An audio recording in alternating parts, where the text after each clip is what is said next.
모든 날들을 창조하시고 다스리시는 하나님 아버지, 오늘도 하나님이 창조하는 세계 속에 우리가 새 생명을 얻고 하루를 살아갑니다. 주님 전에 나올 수 있는 날들 허락해 주셔서 감사합니다. 하루를 주와 함께 시작하게 하여 주셔서 감사합니다.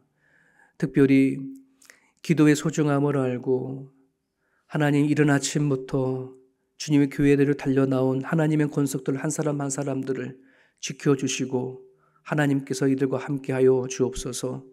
기도하다가 아픈 질병들이 회복되게 하시고, 기도하다가 문제가 해결되게 하시며, 기도하다가 주의 음성을 듣는 복된 시간을 되어줄 수 있도록 우리 하나님 허락하여 주옵소서. 여호와 하나님, 그러므로 하나님께서 허락하시고 간절히 바라고 원하시는 그의 나라와 그 일을 위하여 우리가 기도하며 가정을 세우고 주의 나라를 세워가는 우리 모두가 되어줄 수 있도록 하나님 도와주옵소서. 우리들의 자녀들이 교회 안에서 뛰어놀게 하시고 춤추며 찬양하게 하신 하나님 진심으로 감사를 드립니다. 이 아이들이 부모를 따라 나와 예수 그리스도를 믿기 시작을 했습니다만 이제 부모님의 그 믿음이 자녀 자신들의 고백이 되게 하시고 신앙이 되어줄 수 있도록 찾아가 주시고 만나 주옵소서. 한 영혼이라도 하나님 중도에 탈락되지 아니하도록, 도중에 멈춰지지 아니하도록 이 아이들의 믿음 가운데 잘 성장할 수 있도록 성령 하나님 도와주옵소서. 하나님 장성하여 우리 대를 이어 이 새벽 제단을 아버지 지킬 수 있는 자녀가 되어줄 수 있도록 우리 하나님 도와주시옵소서. 오늘도 주께 나와 하나님 앞에 기도하며 하루를 시작하오니 주여 기도하는 자리에 임재하여 주옵소서. 예수님의 이름으로 기도합니다. 아멘. 사도행전 14장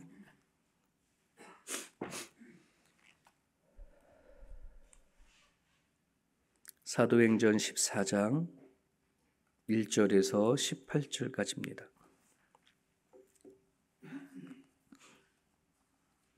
사도행전 14장 1절에서 18절까지 같이 읽습니다.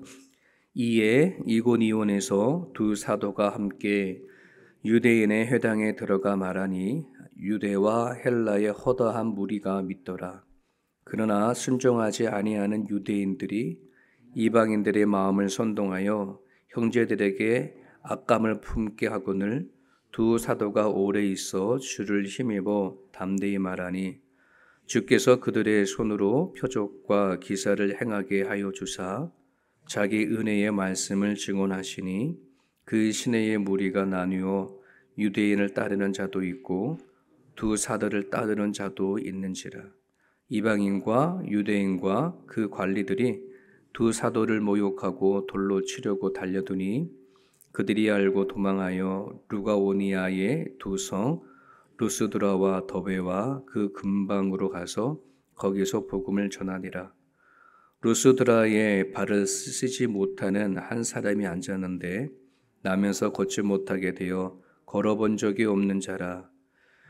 바울이 말하는 것을 듣고는 바울이 주목하여 구원받을 만한 믿음이 그에게 있는 것을 보고 큰 소리로 위로되 네 발로 일어나 서라 하니 그 사람이 일어나 걷는지라.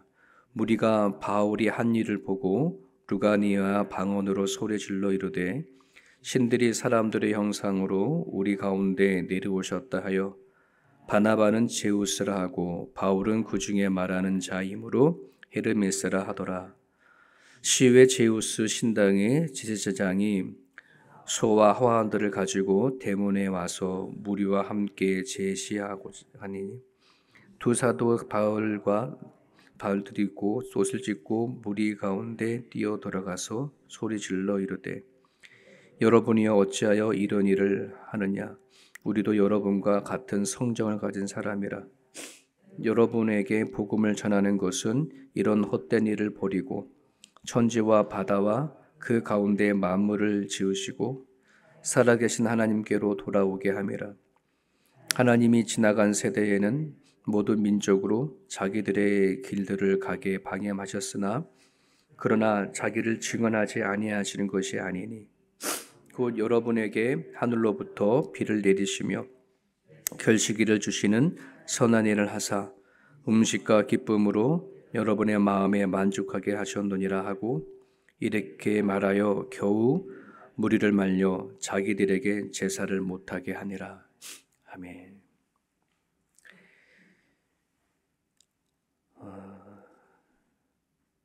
이해가 안 되는 그런 메시지는 없어요.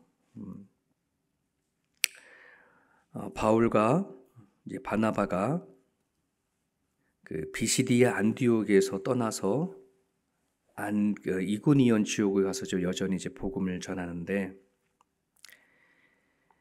그 4절에 보면 그런 말씀이 있죠. 그 시내의 무리가 나뉘어 유대인을 따르는 자도 있고 두 사도를 따르는 자도 있는지라. 유대인들이 모이는 회당에 가서 복음을 전하고 또 이방인들에게 복음을 전했는데 유대인들도 그렇고 이방인들도 그렇고 복음을 받아들이는 사람이 있고 받아들이지 않은 사람이 있더라. 이런 메시지가 있고요. 그 다음에 이방인들과 유대인들에게 복음을 전하는 걸로 죽음의 이제 위기, 그러니까 반대를 하고 돌을 던지는 자리 생겼네요. 그래서 몸을 피하려고 루스드라에 갔는데 나면서 걷지 못하는 사람이 있었어요. 근데 그 사람을 바울이 보니까 구원받을 만한 믿음이 그에게 있음을 보고 이렇게 되어 있어요. 구원을 받을 만한 믿음이 뭔가, 이런 걸 좀 중심으로 같이 이 시간 말씀을 나누고 싶습니다. 유대인의 입장에서 왜 이 예수 그리스도에 대한 이 복음을 받아들이지 못하는 것과, 유대인들에게는 하나님은 유일신 하나님이죠. 그죠? 유일신. 분명히 모세의 오경을 통해서 모세를 준 그 메시지를 통해서 거기 안에 오늘 우리가 알고 있는 삼위일체에 대한 하나님이 등장하긴 하는데 그들에게는 오늘 우리가 인식하고 있는 삼위일체 하나님보다는 유일신 하나님에 가깝거든요. 그런데 인간으로 온 예수가 하나님이라고 하니, 그것도 하나님 아들이라고 하니 이들은 그 복음이, 그 메시지가 어떠한 메시지든 상관이 없어. 뭐 용서해 주신다, 죄를 뭐 용서해 주신다, 천국으로 인도한다, 평안을 준다, 그런 건 아무런 귀에 들리지 않고 예수가 어떻게 하나님이냐, 이제 이것에 가지고 돌을 던지는 거죠. 하나님 외에는 다른 신이 없다고 하는 거죠. 이것에 대해서 그들은 돌을 던지는 거예요. 유대인들은. 또 하나가 있다 그러면 유대인들은 그 예수님의 십자가의 죽음을 통해서 구원을 얻는다고 한다는 이 메시지를 거부합니다. 왜냐하면 그들에게는 원죄를 거부하거든요. 원죄에 대해서 다른 생각을 갖고 있어요. 아담과 하와가 죄를 지은 그 원죄를 사람이 우리가 물려받았다는 걸 인정하지 않아요. 유대인들은. 그건 아담과 하와의 죄고 아담과 하와의 실수로 인해서 지은 죄지 그게 우리들 가운데는 이어오지 않는다. 그래서 죄의 근원과 죄의 해결책이 유대인들은 다르죠. 그래서 죄에 대한 해결책이 뭐냐 그러면 하나님이 주신 계명을 잘 지키면 그것으로 용서함을 받고 하나님께 더 가까이 갈 수 있다라고 그들은 생각을 해요. 그래서 유대인들은 하나님을 사랑하고 경외하고 하나님의 말씀을 지킬 때만이 구원을 얻는다고 하니 바울과 바나바가 전달하는 예수님의 대속의 죽음, 십자가의 대속의 죽음은 그들에겐 필요가 없는 거예요. 그러니 그들에게 복음이 받아들일 마음이 없는 거예요.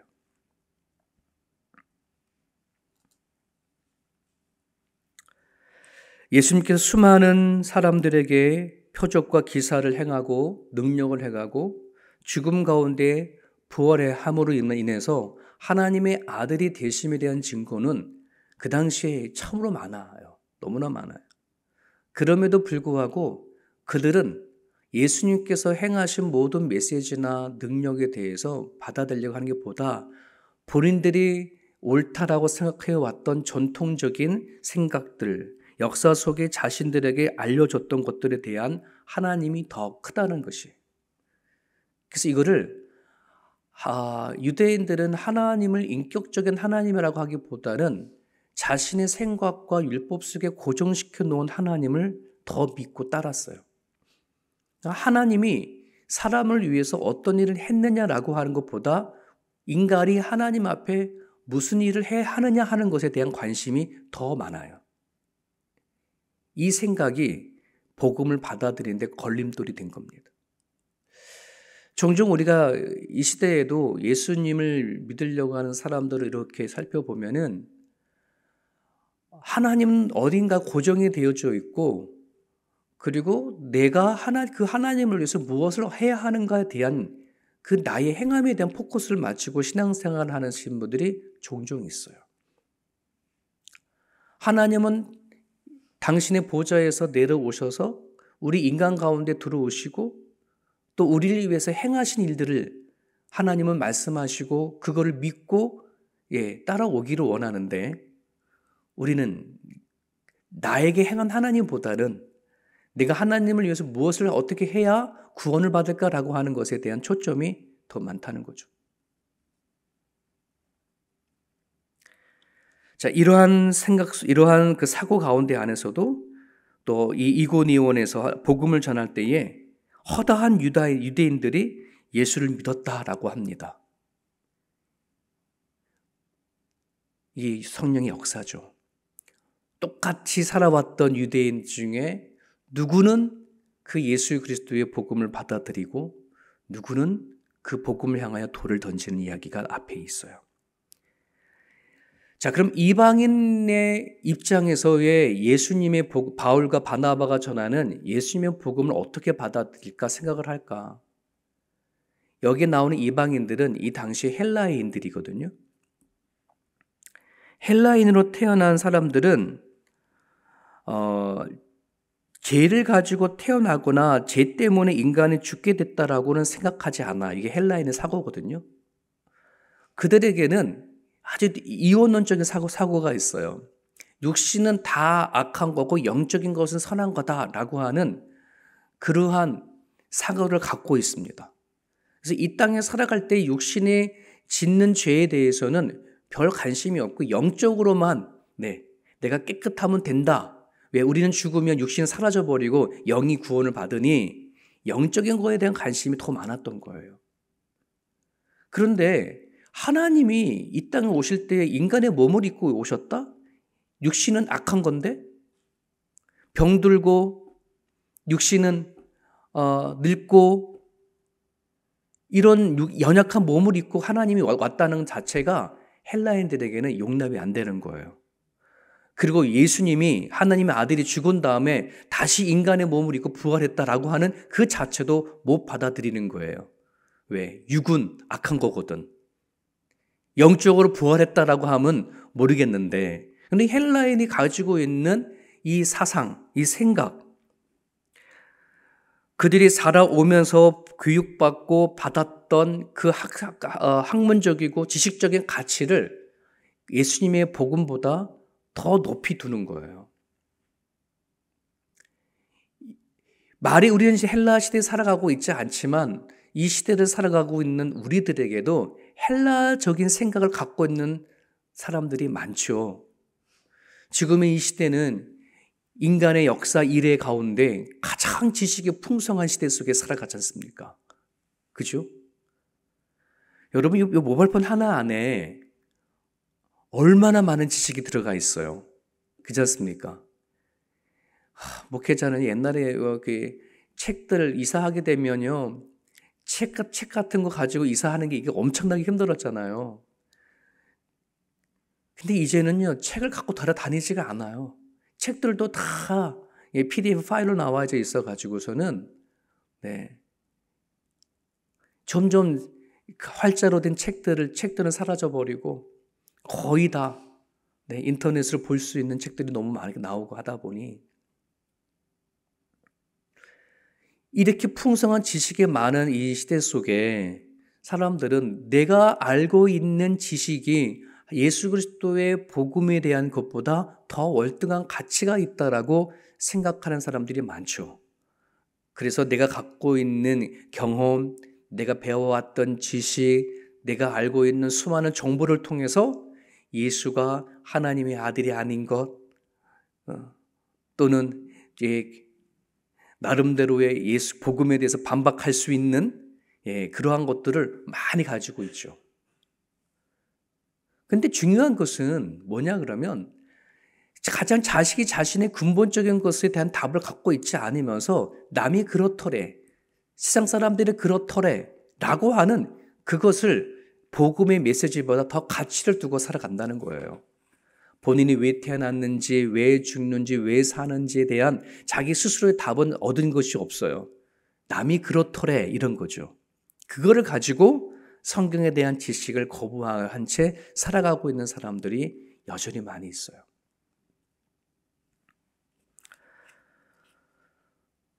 전통과 역사, 그리고 내가 살면서 만들어내어진 헬라 문화 속처럼 가지고 있는 여러 가지의 가치 기준들, 이러한 것들이 하나님을, 예수님을 전하는 그 복음에 반기를 두는 거고 거부하는 그런 일들이 옛날만이 아니라 지금도 그런 일들이 일어나고 있습니다.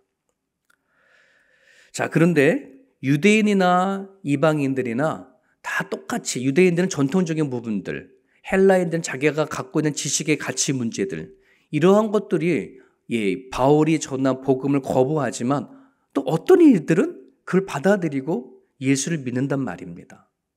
네. 이게 어떤 차이일까 하는 겁니다. 오늘날 이 시대 안에도 복음을 전하다 보면은 기꺼이 복음을 받아들일 준비가 되어져 있는 사람들이 있고 여전히 그 복음을 거부하는 사람들이 있습니다. 과연 그 중심에는 무엇이 있을까를 살펴보면은 여전히 창세기에 아담과 하와를 유혹했던 마귀가 이 시대에도 존재를 한다는 겁니다. 살아가면서 하나님은 계시다, 하나님 우리와 함께 동행하신다, 이런 것은 쉽게 말을 하지만 눈에 보이지 아니하는 악한 마귀에 대해서 경계하거나 대적하며 살아가는 사람은 흔치 않아요. 그 말은 다시 말하면 우리의 삶 속에 꽁꽁 숨어 있는 마귀를 잘 인지하지 못하고 살아간다는 겁니다. 결국은 마귀는 숨어 있고 그 마귀에 숨어 있는 것 대신에 뭐가 자꾸 보인다? 나 자신이 보이더라. 아담과 하와가 선악과 앞에 서 있을 때에 마귀가 접근하죠. 그래서 뭐라고 유혹을 합니까?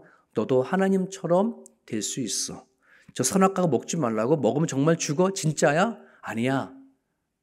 하나님이 저거 먹으면 하나님처럼 될 거니까 아마 죽지 않을지도 몰라. 그게 유혹하는 거죠. 그러니 그 유혹이 들어오니까 아담과 하와의 마음 안에 자기의 자유의지로 인해 그를 따먹은 거 아니겠습니까?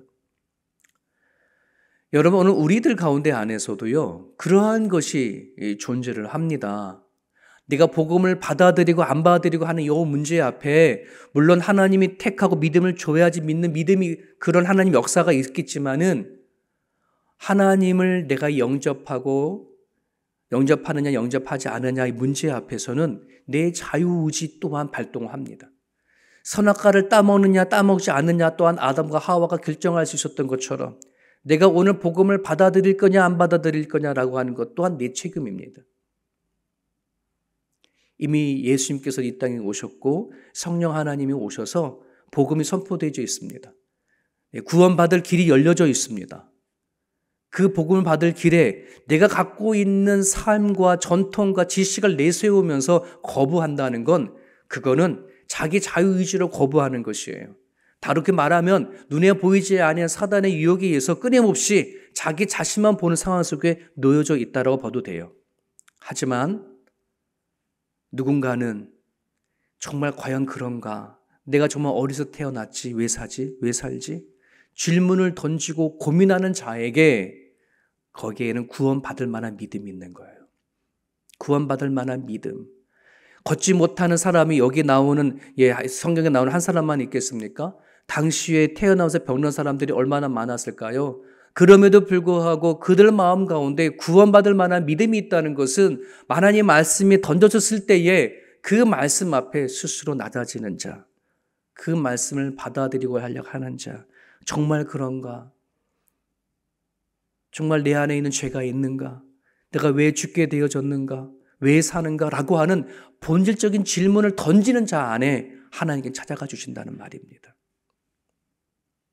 성경을 자세히 보면은 길거리 걸어 다니다가 그냥 복음이 뚝 떨어지는 게 아니에요. 하나님을 생각하고 내가 왜 태어났는지 고민하고 사는 게 뭔지 삶 속에서 발견하고자 하는 그 사람에겐 뭐냐면 복음의 길이 열려져 있는 것입니다. 오늘 이 주신 말씀을 붙잡고 우리가 기도할 때에 우리 주변의 형제들도 그렇고 또 가족들도 그렇고 내 주변에 사랑하는 이웃들도 마찬가지로 여전히 그 그리스도의 복음 앞에 갈등하는 사람들이 되게 많아요. 그들이 예수 그리스도를 받아들이고 영접할 수 있는 마음을 덜 달라고 고집이 버리고 아집이 깨어지고 단단한 마음이 깨어져서 살같이 부드러운 마음이 되어져서 하나님 말씀을 받아들일 수 있는 그 자리까지 갈 수 있도록 성령께서 도와달라고 그 기도를 이 시간 여러분들이 해주셨으면 좋겠습니다. 아마 이 자리에 계신 분들 한 사람 한 사람 주변에 그런 사람 꼭 있을 거예요. 부모님이든 남편이든 아내이든 자녀이든 우리 그 사람들을 위해서 오늘 집중해서 기도하는 그런 시간 되셨으면 좋겠습니다. 주님 말씀 붙잡고 자유롭게 기도하시다가 돌아가시길 바랍니다.